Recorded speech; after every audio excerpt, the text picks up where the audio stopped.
A short train ride from Nantes takes us to the little town of Mont St Michel. From there, we take the shuttle to Mont St Michel. The shuttle leaves us off about a quarter mile from the abbey. We stopped to take in the view before we had to drag our luggage all the way up to the hotel. It's morning and the crowds are starting to gather.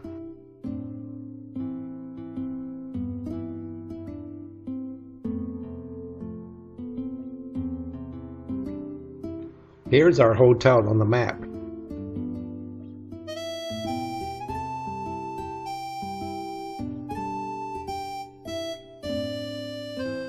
We knew this hotel didn't have elevators, but we didn't expect what came next.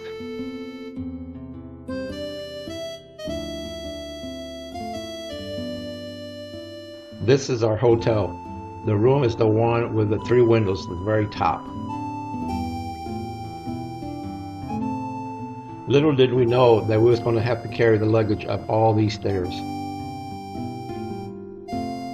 At last, there's the door to the hotel, and then carry the luggage up to the 4th floor. In total, we climbed up 150 steps, but what a view we had. By the time we got out in the street, it was very busy with tourists. There is a one-day tour that comes from Paris, which makes this a very busy place.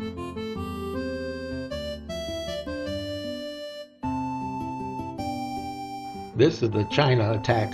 How many people can you get up the stairs at one time?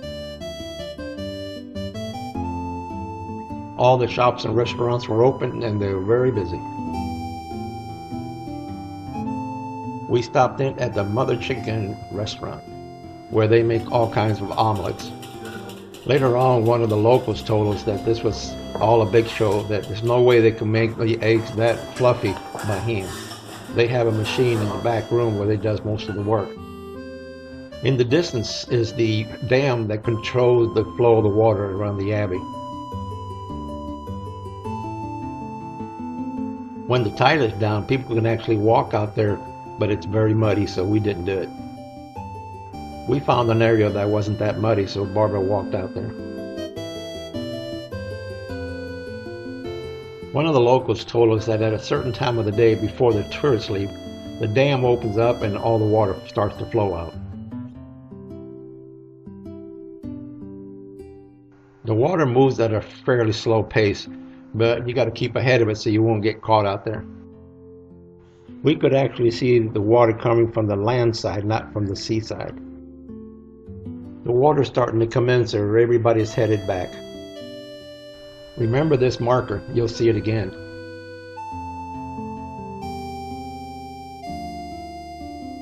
There's the yellow marker again, way out there in the distance. We came across this church courtyard which had posters of upcoming events. These 2 kids had balloons tied to their feet. The object of the game is to bust the balloon of the opponent. If you're not able to climb stairs, this is not the place for you.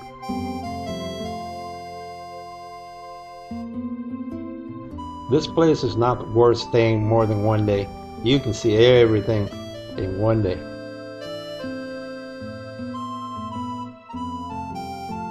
It's just about time for the water to surround the abbey. This building is actually a souvenir shop. Staying here is like living in a castle of the Middle Ages. It was a cold and windy day. When the wind blows, it feels very cold. We stopped here to see the abbey and to break up the long train ride. This is how the workers bring up materials for the repairs of the abbey.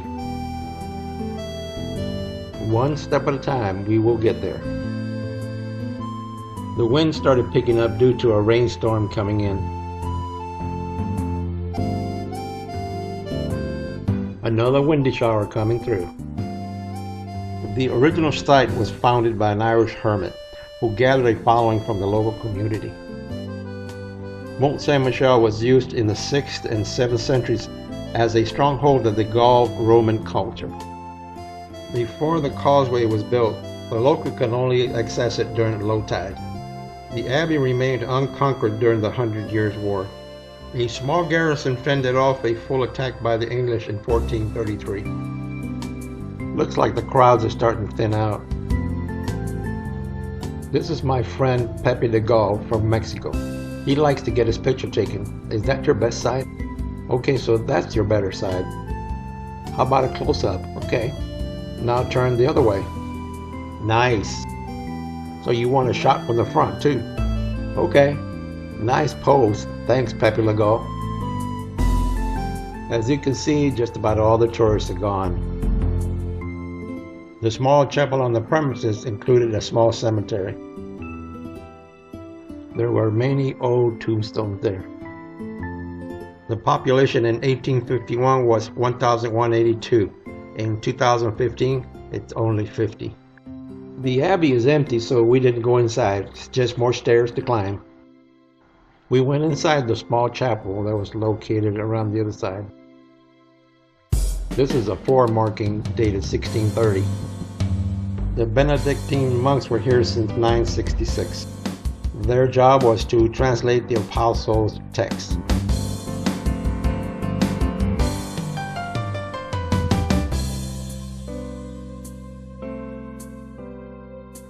Great, just about everybody's gone. Now that everybody's gone, we have the whole place to ourselves, and we can do the pictures the way we like without any interference from tourists. We also went into areas where tourists don't go. The only people you will see anywhere around are those that are staying in the hotel.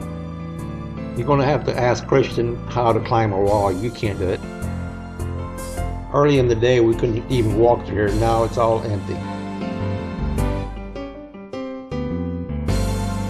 This is great. No one to bother us. I guess this is a good idea to stay here at least one day. We found some very pretty flower gardens everywhere.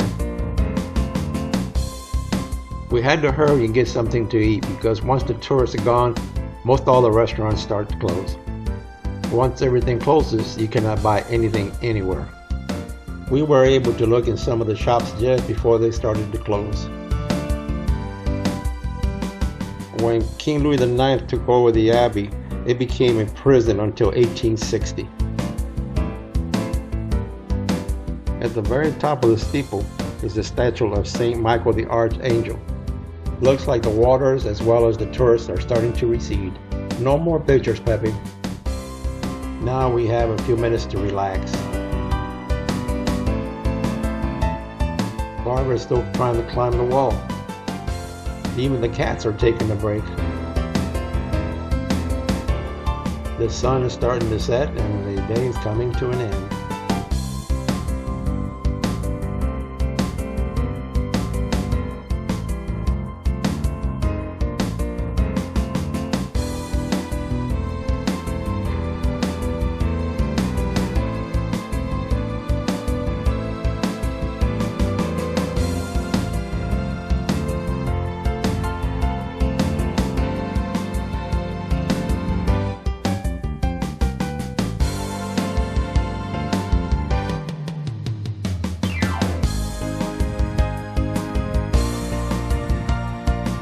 Goodbye, Mont St Michel.